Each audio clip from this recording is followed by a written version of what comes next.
Hi, and welcome to the show. This is People to People. Melissa Logsdon, your host. And today on the show we have, well, it's always a special guest. I always say special guest because all my guests seem to be different in some way. I've had authors on the show before, but this is an author/illustrator, and I really like that. Diane Bray, welcome to the studio. Thank you. She's with Diamond Flower Studios, where their motto is, if you can relate it, we can create it. Yes. So, Diane, tell me a little bit about yourself. Let's see. I was Name, born, age, birthday. No, I was kidding. name. I was born on a farm, on a dairy farm in central Pennsylvania. So I grew up around animals and just learning how to take care of animals and the land. And pretty much a big family on both sides, my mother's side and my father's side. Big family reunions, big family get-togethers. And at one point, I decided that I needed to go somewhere else and live, see what else there was out there. Mm-hmm. So I went right from the little farm outside of a small town in Pennsylvania to the middle of New York City. Whoa, I like that. Yes. Cool. I've never been. Oh, I lived there for 21 years. Wow. And I met my husband there. And after we were there, we married in '92. Then we decided we wanted to buy a house, move to a nice warmer climate, and we moved to North Carolina. Beautiful place. And in North Carolina, we bought a house, and we met our daughter, Sarah. Oh, okay. Sarah Marie. We didn't meet her till I think she was like 16, but then she came to live with us, and she's been with us ever since. Oh, very nice. Mm-hmm. That's a beautiful story. I like stories like that. And anybody who ends up in New York City, mm-hmm. I have to give them props because I would always like to do it. I've never done it, but I always think about, well, what if I tried to go and, throw myself into that. If I can go from a small town in Pennsylvania mm-hmm. to the middle of New York City with no problems, I think anybody could do it. Yeah. It was fun. I really miss it. So what did you do there for 21 years? I attended City College, mm-hmm. Mm-hmm. where I studied art history. I went from studying art back in Pennsylvania to art history, mm-hmm. and several jobs as in the service industry, as we say. Mm-hmm. Worked for a few law firms, worked as a workers' compensation representative, worked for a private investigation securities firm in Fifth Avenue it was. But then we moved to North Carolina. All that stuff you just said that you did, that's a very, very varied... Broad spectrum. Right. Yes. Group of jobs and stuff. Mm-hmm. And, I've taken acting classes and writing classes, and they say the best thing you can have as an actor or writer is many experiences of regular people things. Yes. You know what I mean? Yes. Regular people, jobs, and occupations, and just daily living things. I mean, somebody picking up a piece of paper, somebody picking garbage off the sidewalk, somebody working in a law firm, all that kind of stuff. So what do we see of that 21 years in New York City? Do we see any of that in here? In a way, you do. This is, by the way, first generation. This is the story of Annie, yes. and Annie is an iguana? Yes. Okay, I kept calling her a lizard. But that's okay, iguanas are lizards. She is, she's an iguana. So she's a green iguana from South America. And did you illustrate her? Yes. Also? Oh, yes. Yeah.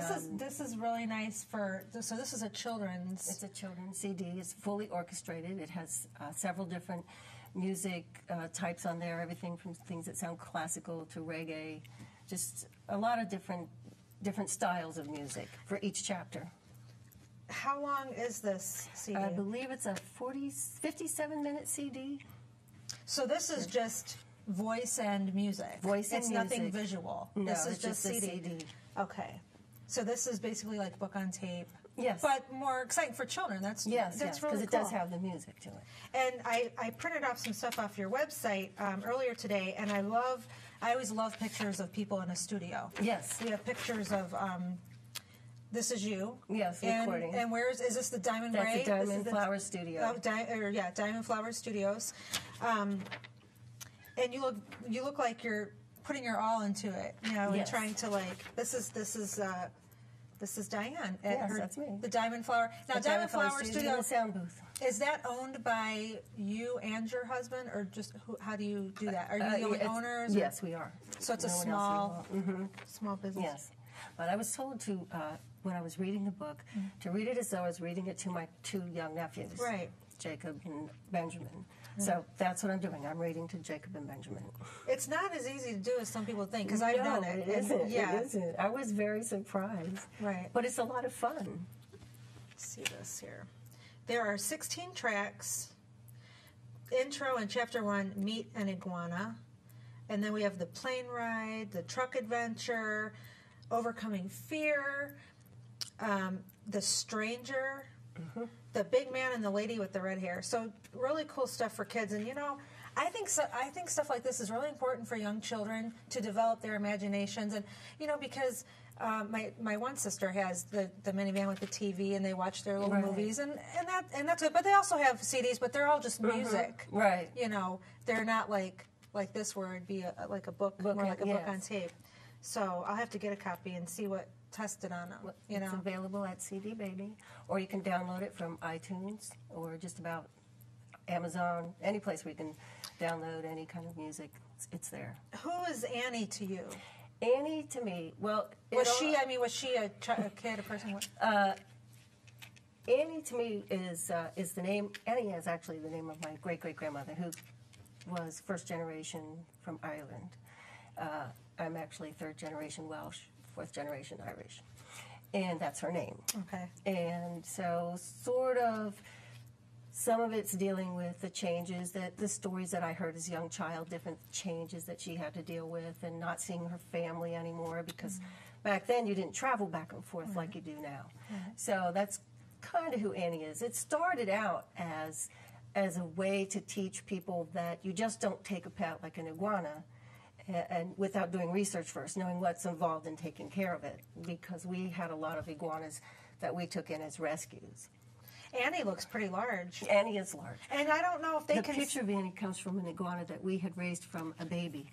She has a beautiful face. I don't know if they can get that on camera, but she has a really... And I didn't notice it at first, but now as I'm looking, she has a really cute little face, She's pretty. And she just has a look of being very personable, very sweet. I tried to humanize sort of the iguanas, so that when children listen to the book, they would think of them as real living beings that you needed to take care of. Right. Not something that's like in a cage. Right, or something that you take upon just to say, ooh, I have an iguana, everybody come and see it, and then you get tired of it and you just leave it set in their bedroom in the cage. I know that happened with a guinea pig one time. That one of my sisters had a friend that had this guinea pig, and she noticed he always had it in his room in a cage, and nobody paid much attention to it. So one day she said, or maybe he said something about maybe not wanting it anymore or something. And she said, there's a lot of people at my house, because at the time we all still lived at home. So, oh my gosh. My mom was the main one that spoiled, and she, of course, was the first one to say, "Don't bring any animals." And I'm going to end up taking care of it. Always the ones that was just attached to them the most. She Maybe was that's his why best they friend. say don't. Yeah, she was his best friend, and oh my gosh, it was just, and he was the sweetest little thing. But yeah, no matter, and my cousin had an iguana, and he was huge. He was quite large, big thing. Which is another factor. People get them and they don't realize how large they're going to be. Right. And we had ours on like an open terrarium. It was just gorgeous. They were very personable. They had different personalities, each one of them. If we would go away for a long period of time, they actually missed us when we were gone. Oh yeah. Now in the story of Annie. Does she have other iguanas she talks to? And she does meet some iguanas on the way. And who does those voices? It's just reading the story. That's all I do is read the story on there. So it's just all reading. It's not like an interactive animations. I just read the story. So it's like a book on CD. Right. So you just kind of distinguish, like when Annie's talking. Right. Maybe a little bit of a distinction, and then you know, kind of raise your voice a little bit, or yeah, sometimes it happens. Yes.